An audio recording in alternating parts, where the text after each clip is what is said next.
if you don't have confidence, which we talk about being self-assured, right? Instead of having confidence, have competence. All right, so the way I like to look at it is like this. You're on an airplane. The pilot of this airplane has a heart attack and dies mid-flight. Hey, what's up, guys? Dale Valor here from Modern Valor Dating. Today, we're going to be talking about something. It's a video that you've probably seen a lot of coaches do something similar. I'm going to give my take, and it's been something I've been putting off for quite some time because so many coaches have done something similar. The only reason I'm bringing this up is due to a conversation that I had recently. And what we're going to be talking about is the 6 things that matter more than looks. All right. Now, I was having a conversation with a young lady that was on The Bachelor recently, all right?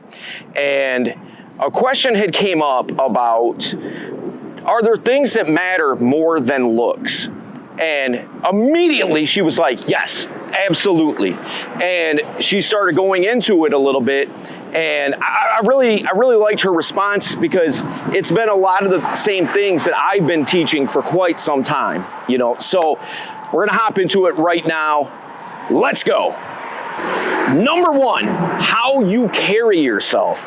And what I mean by that is your posture, your body language, the way that you walk, the way that you present yourself. You know, all those things really, really matter. It matters more than probably what you think. You know, people make snap judgments about people. You know, you could say that's right or wrong, but I'm just telling you what it is. The reality of it is people will make an assessment about you and your character before you even open up your mouth. You do it, I do it, I especially do it to Joe. But everybody does it. And so don't think that a girl doesn't notice you in the way that you carry yourself. Even guys that just are not that attractive physically, if they carry themselves in a certain way, in a certain demeanor, it's going to make them attractive. All right. So work on your posture, work on your body language, work on the way that you present yourself to the world, because it says a lot about you before opening your mouth. All right. We're going to get into number 2. Let's go. Number 2, be self-assured. All right. That's self-confidence. Okay. Confidence is one of those words, man. It's really hard to define. Almost everybody kind of has their own definition of what confidence is. You hear people say, oh, just be confident. Well, that's easy to say. It's a lot harder to pull off, right? Especially if you're not confident. But if you're self-assured in that you have no reservation in the way that you present yourself, what you have to say, what you're going to do, that there is zero reservation in that, you know, like it's one thing to say, all right, I'm going to walk in here and I'm going to get this job. And you walk in head high, you know, chin up, shoulders back, you walk in there and you crush that interview. All right. It's another thing to be kind of walking in like me, you know, all nervous and all that. You're not self-assured, right? So it's one of those things, if you're not self-assured, you kind of have to fake it till you make it. Then once you start having some successes, you can lean on those successes and say, okay, I did that. So I know that I can do this, right? So being self-assured, you know, I mean, look, regardless of who you are, you have accomplished things in life. You have. There's nobody that hasn't accomplished something, all right? You can always look back to that and say, I did that, all right, and be assured in that, look, if I can do that, I can do this. If nothing else, if you can't even think of anything, look, when you were a twinkle in your daddy's eye and he was shooting you off into your mom, you beat out the billions of other sperms, all right? You were the champion. You got to the egg, all right? If nothing else, look at that. You have champion DNA. All right, so we're going to hop into number 3. Let's go. Number 3, own your insecurities. Everybody has insecurities. If you don't, there's probably something mentally wrong with you on some level. All right. Everybody has some kind of insecurities. Own those insecurities. All right. For instance, I'll give you a case in point about myself. All right. I've got a chipped tooth. All right. I got socked in the mouth before. I've got a chipped tooth. My nose is crooked from getting punched in the nose. I've got a little bit of a gut. All right. But it is a humongous turnoff to be walking around and say a girl gives you a compliment and you pay it back with like, oh, well, you're probably just saying that because you feel bad for me because I'm chubby. You know, like, no girl wants to hear that. That is the biggest turnoff ever. Just own your insecurities. If she says something about one of your insecurities, yeah, it might sting a little bit, it might hurt, but play it off like it's no big deal.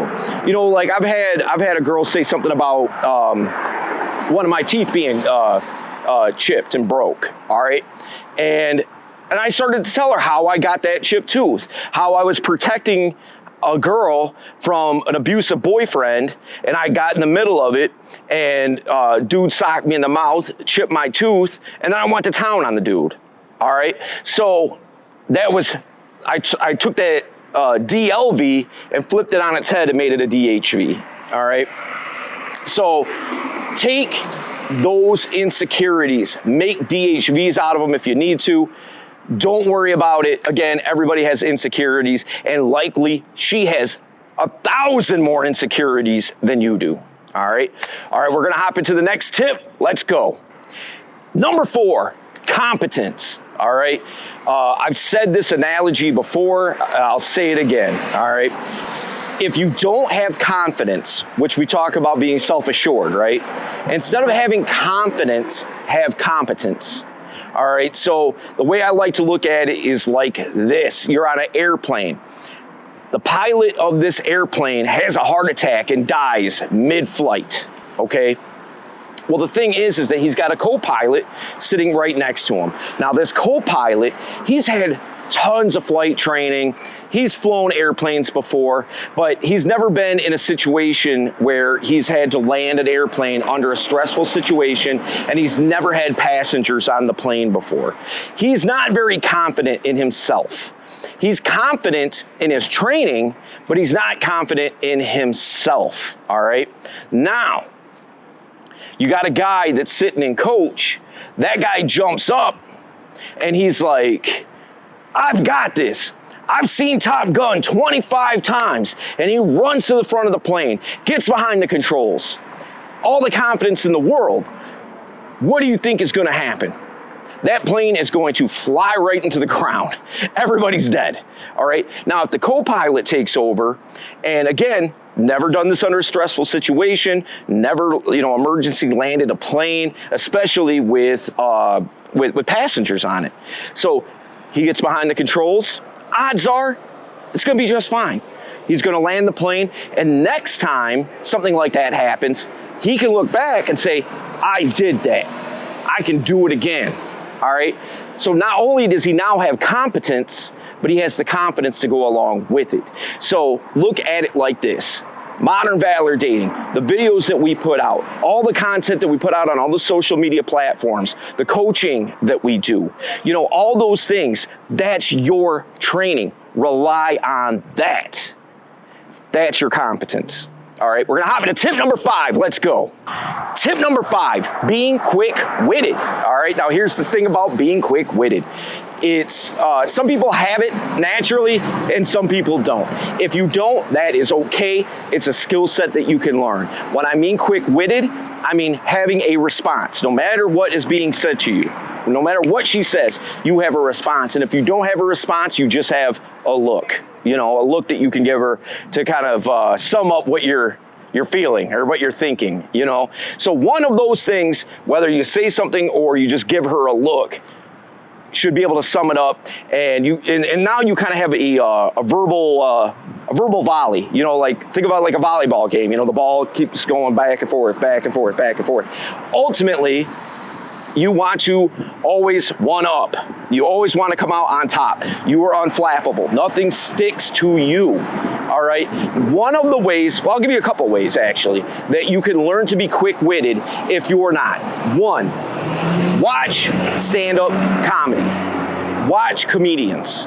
Watch how they deliver what it is that they're saying. All right. You can take lines from other things. It doesn't have to be 100% organic. I steal lines all the time and just kind of put them in my back pocket for later use. You know, that's one way. Another way of doing it, and it may not even be your thing, but I would suggest that you do it, is learn how to battle rap. All right. I know that sounds crazy, but if you can learn to freestyle and come right off the top of your head, it starts working that part of your mind that can come up with things on the fly. You know what I mean? So if you can just start spitting rhymes and make it cohesive, and like at first you're not going to be able to do it like at all, probably. But after a while, you keep working on it like anything else, it becomes a skill. And I'm not nearly as good as I used to be, but in my prime of being able to do that, I could go 2 hours easy, you know. So it's a skill that you have to learn. When I started, I couldn't hardly rhyme A, B, C, D, E, F, G. All right. So learn it. All right. We're going to hop into the next tip. Let's go. Number 6. Be well groomed. All right. So that means not just groomed, but be well groomed. You know, don't, you know, like, yeah, it's cool. Put on some deodorant, brush your teeth, and comb your hair. All right. But take it a little, you know, take it a step further. Make sure that, you know, like you have, you know, clothes that fit well. You know, like you have a stylish haircut. You know, you wear cologne, things like that. Things that separate you from the average guy, that show that you take pride in the way that you present yourself. All right. Now, one of the recommendations that I like to give is, you know, if in terms of style, if there's somebody that you've always liked, like a celebrity, if there's somebody that you've always admired the way that they present themselves, the way they carry themselves, emulate that. You know, like I'm not saying just like completely bite what it is they do, but if there's a certain sense of style that they have, you know, just start, you know, over the course of time getting things that kind of feel like it's something that that guy might wear. All right. And that way, you know, you always have something kind of cool, presentable, things like that isn't the average everyday thing that every guy wears, you know. So yeah, be well groomed. All right. Well, listen, guys, definitely appreciate you watching this video. If you got value out of it, make sure you hit the subscribe button, hit the notification bell, and share it with somebody that you know needs to hear it. We'll see you in the next one. Dale Valor, Modern Valor Dating. Salute.